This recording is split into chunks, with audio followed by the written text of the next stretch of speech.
বন্ধুরা, আজকে আমি বানাচ্ছি রাজ কচুরি, যার জন্য রাখছে এখানে কলাইয়ের ডাল। এই কাপের 1 কাপ কলাইয়ের ডাল আমি 4-5 ঘন্টা আগে ভিজিয়ে এটাকে মিক্সিতে পিষে রেখেছি।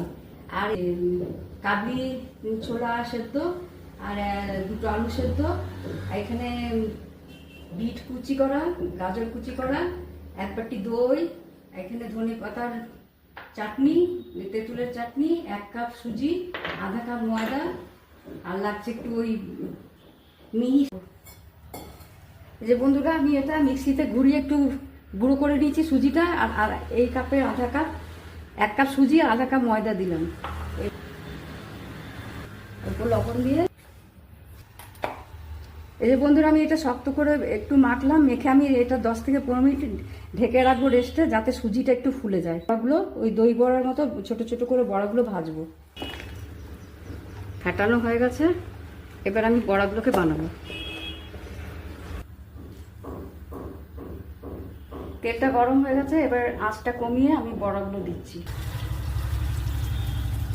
এরকম ব্রাউন হবে। এবার এগুলোকে আমি উঠিয়ে লবণ জলের মধ্যে দিয়ে দিচ্ছি। এবার আমি তেলটা চেঞ্জ করবো। এই যে আমি কড়াই বসে সাদা তেল দিয়ে দিচ্ছি।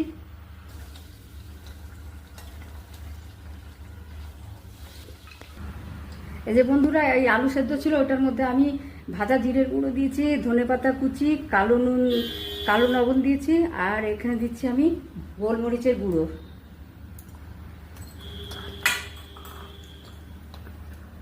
এবার এটা আমি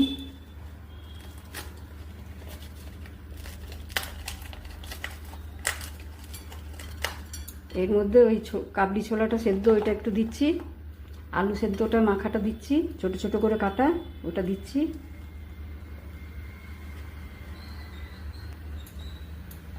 একটু দই দিচ্ছি,